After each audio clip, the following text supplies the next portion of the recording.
এই সন্ধ্যার অনুষ্ঠানে উপস্থিত সকল জাতীয় নেতৃবৃন্দ, বিভিন্ন রাজনৈতিক দলের উপস্থিত জাতীয় রাজনৈতিক নেতৃবৃন্দই শুধু বলবো না, আমি আমার অবস্থান থেকে বলবো উপস্থিত সকল রাজনৈতিক সহকর্মীবৃন্দ, আসসালামু আলাইকুম। বেশ অনেকদিন পরে আপনাদের সাথে আজকে দেখা হয়েছে। অনেকদিন পরে এই জন্য কথাটা বললাম যে স্বাভাবিকভাবেই আমরা একসাথে আন্দোলন সংগ্রাম করেছি।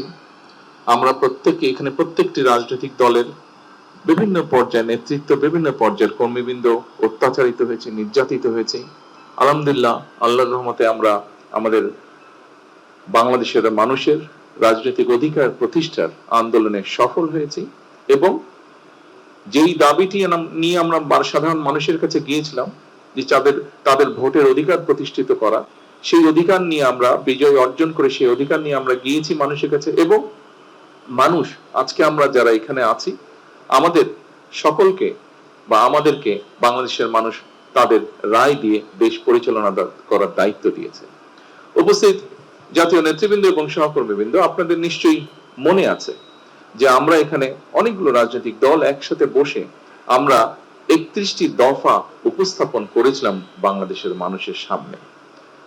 আপনাদের নিশ্চয়ই এটাও স্মরণ আছে যে 31 দফা রাষ্ট্র মেরামতের যে দফাগুলো আমরা উপস্থাপন করেছিলাম, সেটিকে আমরা সংস্কারই বলি, সেটিকে আমরা রাষ্ট্র মেরামতের দফাই বলি। আমরা যখন উপস্থাপন করেছিলাম তখন বাংলাদেশের অন্য অনেকগুলো রাজনৈতিক দল, অনেকগুলো বিভিন্ন ব্যক্তি, বিভিন্ন পর্যায়ে, যারা পরবর্তীতে আমরা দেখেছি যে সংস্কার নিয়ে অনেক বড় বড় কথা বলেছে, এই মানুষগুলোকে বা এই রাজনৈতিক দলগুলোকে আমরা তখন সংস্কারের সও বলতে দেখিনি।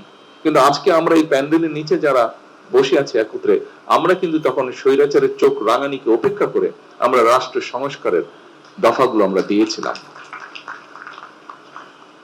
প্রিয় সহকর্মীবৃন্দ, এই 31 দফা নিয়ে আমাদের সকলের একসাথে বসে রচিত যে 31 দফা, সেই 31 দফা নিয়েই কিন্তু আমরা যে নির্বাচন, 12 তারিখের ফেব্রুয়ারি নির্বাচন, সেই নির্বাচনে জনগণের সামনে গিয়েছিলাম এবং জনগণ গণতান্ত্রিক ব্যবস্থাপনায় জনগণ যে প্রস্তাবের পক্ষে রায় দেয়, সেটিকে জনগণের প্রস্তাব হিসেবে বিবেচনা করা হয়। কাজে আমি ব্যক্তিগতভাবে মনে করি, একজন রাজনৈতিক কর্মী হিসাবে, যে 31 দফা আমরা সকলে মিলে বসে রচনা করেছিলাম বা তৈরি করেছিলাম, সেই 31 দফার পক্ষে বাংলাদেশের জনগণ রায় দিয়েছে এবং আমি মনে করি এইটি এখন বর্তমানে সমগ্র বাংলাদেশের গণতান্ত্রিক জনগণের এটি 31 দফা, শুধু আমাদের রাজনৈতিক দলগুলো নয়, বরং 31 দফা বাংলাদেশের জনগণের 31 দফা হয়ে গিয়েছে এখন।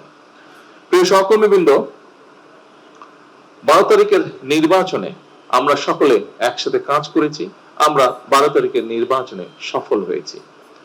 আপনারা নিশ্চয়ই দেখেছেন 5ই আগস্ট স্বৈরাচার বিতাড়িত হয়েছিল, কিন্তু স্বৈরাচার বিতাড়িত হওয়ার পরে একটি গুপ্ত বাহিনী 5 তারিখের পরে ধীরে ধীরে আত্মপ্রকাশ করেছিল এবং আপনাদের পরিষ্কার, আমি ডিটেইলে যাব না, বাট আপনাদের পরিষ্কার মনে আছে যে তারা 12 তারিখের নির্বাচন এবং 12 তারিখের নির্বাচনের আগে ঠিক স্বৈরাচারী কায়দায় ভিন্ন ডিজিটাল ওয়েতে তারা কিভাবে তাদের কাজগুলো চালিয়েছিল, কিভাবে তারা চেষ্টা করেছিল বাংলাদেশের জনগণকে বিভ্রান্ত করার জন্য।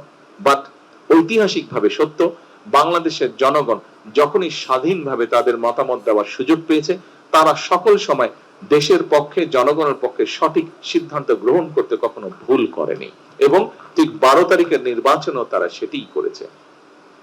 আমি সঙ্গত কারণেই নামটি উচ্চারণ করতে চাইছি না। কয়েকদিন আগে আমার সাথে অন্তর্বর্তীকালীন সরকারের একজন উপদেষ্টা সাক্ষাৎ হয়েছিল। কথা প্রসঙ্গে উনি বলছিলেন যে উনারা যে 18 মাসের মতন দেশ পরিচালনা করেছেন, এই 18 মাস উনারা দেখেছেন যে কত অসহায়ের মতন উনারা ছিলেন। উনি বলছেন, উনি একজন সেই সরকারের উপদেষ্টা হিসেবে বলছেন এবং উনি বলছেন সরকারের 60% উপরে সেই গুপ্ত বাহিনীর ইনফ্লুয়েন্স ছিল। সেই গুপ্ত বাহিনী বিভিন্ন, এবং আমরা দেখেছি নির্বাচনের পরে এই গুপ্ত বাহিনীকে দিশাহারার মতন বক্তব্য রাখতে, বিভিন্ন রকম বক্তব্য রাখতে, এবং এখনো তারা বিভিন্ন রকম বক্তব্য রাখছে। তারা, আমরা দেখেছি পত্রপত্রিকাতে, আমরা দেখছি সোশ্যাল মিডিয়াতে, আমরা দেখছি সেই ব্যক্তির বক্তব্য হচ্ছে যে এরা দিশাহারা হয়ে গেছে। 18 মাস তারা এমন ভাবে এমন ভাবে তারা পুরো জিনিসটাকে ব্যবহার করেছে তাদের পক্ষে, কিন্তু 12 তারিখে যখন জনগণ তাদের রায় প্রদান করেছে তারপর থেকে তাদের মাথাটি খারাপ হয়ে গেছে। প্রিয় সহকর্মীবৃন্দ, 16-17 বছর স্বৈরাচারের রেখে যাওয়া পুরো একটি বিধ্বস্ত ইকোনমি, 16-17 বছর রেখে যাওয়া স্বৈরাচারের একটি বিধ্বস্ত জ্বালানি বা বিদ্যুৎ ব্যবস্থা, 16-17 বছর ধরে স্বৈরাচারের রেখে যাওয়া একটি শিক্ষা ব্যবস্থা, একটি যোগাযোগ ব্যবস্থা, একটি স্বাস্থ্য ব্যবস্থা, যেটি বলি না কেন প্রত্যেকটি ব্যবস্থা ছিল বিধ্বস্ত। সরকার গঠন করার সাথে সাথে সরকার গঠন, এই যে আমার টেবিলেও অন্তত একজন, দুইজন আছেন মন্ত্রী পরিষদের সদস্য আছেন, ফাইন্যান্স মিনিস্টার আছেন এবং পরিকল্পনা আছেন। পরিকল্পনা মন্ত্রী যে আছেন এখানে, উনি সরাসরি আমাদের জোটের ভিতরে বা আমাদের যুগপৎ আন্দোলনের সাথে ওনারা ছিলেন, উনি ভালো বলতে পারবেন। হয়তো ফাইন্যান্স মিনিস্টার তার দলের কথাই বলবেন, কিন্তু পরিকল্পনা মন্ত্রী তিনি তো সরাসরি আমাদের দলে না, উনি যুগপৎ আন্দোলনের শরিক, আমাদের একজন, আমাদের সকল সহকর্মীর মধ্যে একজন, কিন্তু উনিও দেখছেন যে কি একটা বিধ্বস্ত অবস্থায় সরকার গঠন করতে হয়েছিল। এবং সাথে সাথে একটা দিন পরে সরকার শুরু হওয়ার একটা দিন পরে রোজা এসেছে। আপনারা নিশ্চয়ই দেখেছেন, আপনাদের মনে আছে বেশি দিন হয়নি রোজা হয়েছে। আলহামদুলিল্লাহ, আসার সাথে সাথে রোজাটা পাওয়ার পরেও আমরা বিভিন্ন রকম, একে তো সেই প্রশাসন ছিল, এক প্রশাসনের মধ্যে গুপ্ত বাহিনীর লোকজন ছিল, দুই প্রশাসনের মধ্যে তখনও স্বৈরাচারের লোকজন ছিল, এখনো আছে হয়তো বিভিন্ন জায়গায়। তারপরে আমরা বিভিন্ন রাত দিন পরিশ্রম করার মাধ্যমে আমরা চেষ্টা করেছি রোজাটাকে এমন একটা পর্যায়ে রাখতে যেখানে মোটামুটি ভাবে সারা দেশের মানুষকে একটি স্বস্তি দেওয়া যায়। 100% না হলেও আমি নিশ্চয়ই কেউ অস্বীকার করবে না, আলহামদুলিল্লাহ মোটামুটি ভাবে একদম নতুন একটি সরকারের জন্য যেভাবে আমরা ম্যানেজ করি, আলহামদুলিল্লাহ মানুষজনকে কিছুটা হলেও আমরা কমফোর্ট দিতে সক্ষম হয়েছি। রোজাটি শেষ হবার আগেই একটি যুদ্ধ পরিস্থিতি, মধ্যপ্রাচ্যে একটি যুদ্ধ পরিস্থিতি তৈরি হয়েছিল, এবং যুদ্ধ পরিস্থিতি তৈরি হওয়ার সাথে সাথে একটু আগেই আমি বক্তব্যে বলেছি যে 16-17 বছর যে স্বৈরাচার ছিল, সেই স্বৈরাচার আমাদের দেশের জ্বালানি বিদ্যুৎ ব্যবস্থাকে এমন একটা বিধ্বস্ত বিপর্যস্ত অবস্থা রয়ে গেছে, 3 লক্ষ কোটি টাকা শুধু এখান থেকেই তারা আত্মসাৎ করেছিল। তাহলে বুঝেন একটি সেক্টর যেখান থেকে 3 লক্ষ কোটি টাকার মতন আত্মসাৎ হয়, সেই সেক্টরটির কি অবস্থায় এসে দাঁড়াতে পারে। স্বাভাবিকভাবে যুদ্ধ পরিস্থিতির কারণে আমাদেরকে তেল বলেন, বিভিন্ন গ্যাস বলেন, এলএনজি বলেন, এই সবগুলো আমাদেরকে বিদেশ থেকে ইম্পোর্ট করতে হয়, এটা তো আমরা এখানে প্রডিউস করি না। আমরা তখন স্বাভাবিকভাবে পুরো জিনিসটাকে স্বাভাবিক রাখার জন্য আমরা যেখান থেকে পেরেছি আমরা চেষ্টা করেছি জোগাড় করে নিয়ে আসতে, যাতে দেশের মানুষের কমফোর্ট দেওয়া যায়। একই সাথে স্বাভাবিকভাবে বাধ্য হয়ে আমাদেরকে অনেক সময় অনেক জায়গায় সেই পরিস্থিতিতে বেশি দামে ক্রয় করতে হচ্ছে, যার ফলে প্রায় $2.5 বিলিয়ন, না খুঁজবে, $2.5 বিলিয়ন আমাদের 3.46 মানে বিলিয়ন, শুধু তেলের জন্য $3.46 বিলিয়ন অতিরিক্ত ব্যয় হয়েছে, যেটা আমরা যদি এই পরিস্থিতি না হতো এই অর্থটা আমরা অনেক অন্য কাজে, দেশ গঠনের কাজে আমরা ব্যবহার করতে পারতাম, কিন্তু বাধ্য হয়ে এইটা আমাদেরকে করতে হয়েছে। স্বাভাবিকভাবেই অর্থনীতি যদি ঠিক না থাকে তাহলে সবকিছুর উপর একটি নেগেটিভ এফেক্ট পড়ে। আমরা চেষ্টা করছি এই জিনিসটাকে ঠিক করতে। আপনাদের নিশ্চয়ই মনে আছে শেয়ার মার্কেট বা ক্যাপিটাল মার্কেট যেটাকে আমরা জানি, এই ক্যাপিটাল মার্কেটের কি অবস্থা ছিল স্বৈরাচারের সময়। এখানে মানুষ আত্মহত্যা পর্যন্ত করেছিল, একজন দুইজন ব্যক্তি নিজেদের তারা কিভাবে আত্মসাৎ করে নিয়ে গেছিল লক্ষ লক্ষ মানুষের অর্থ, মানুষ আত্মহত্যা পর্যন্ত করেছিল। এই ক্যাপিটাল মার্কেট নতুন পলিসি নিয়ে, নতুন সঠিক লোক নিয়োগের মাধ্যমে, আপনারা এর মধ্যে পত্রপত্রিকায় দেখেছেন, পত্রপত্রিকা তাদের মতন করে নিউজ করছে, কিন্তু ধীরে ধীরে একটি অবস্থাটা আস্তে আস্তে আলহামদুলিল্লাহ ভালোর দিকে যাচ্ছে। এখন এটি ফরচুনেট বা আনফরচুনেট যেটি হোক, গত কয়েকদিন ধরে আবার মধ্যপ্রাচ্য পরিস্থিতি খারাপ হয়েছে। কাজেই প্রিয় সহকর্মীবৃন্দ, আমার যে বক্তব্যটি আমি বক্তব্য দিয়েছেন, এখানে সাইফুল ভাই কিছু কথা বলেছেন, মান্না ভাই কিছু কথা বলেছেন, এখানে আমাদের দাদা কিছু কথা বলেছেন, এখানে জামাল হায়দার সাহেব কিছু কথা বলেছেন, এখানে আমি বুঝি, কিন্তু এই পরিস্থিতিটা, এই জন্য আমি কাউকে দোষ দিচ্ছি না।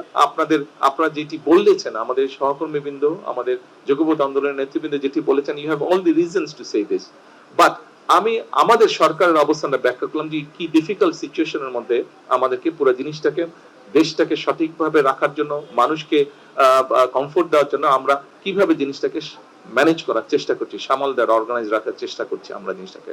একই সাথে যেই কথাটা দিয়ে আমি শুরু করেছিলাম যে আমাদের সেই 31 দফা, আপনারা নিশ্চয়ই খেয়াল করেছেন যে 31 দফায় আমরা যে সকল কথাগুলো বলেছিলাম মানুষের পাশে দাঁড়ানোর জন্য, সামগ্রিকভাবে ডিপ্রাইভ মানুষকে, বঞ্চিত মানুষকে এম্পাওয়ার করার জন্য, শিক্ষার ক্ষেত্রে, স্বাস্থ্যের ক্ষেত্রে আমরা যে সকল কমিটমেন্ট 31 দফার মধ্যে করেছিলাম, কৃষিকে আমরা এম্পাওয়ার্ড করার জন্য, কৃষকদেরকে এম্পাওয়ার্ড করার জন্য যে কথাগুলো আমরা বলেছিলাম, আপনারা দেখেছেন এর মধ্যে কিন্তু সেই কাজগুলো আমরা করেছিলাম।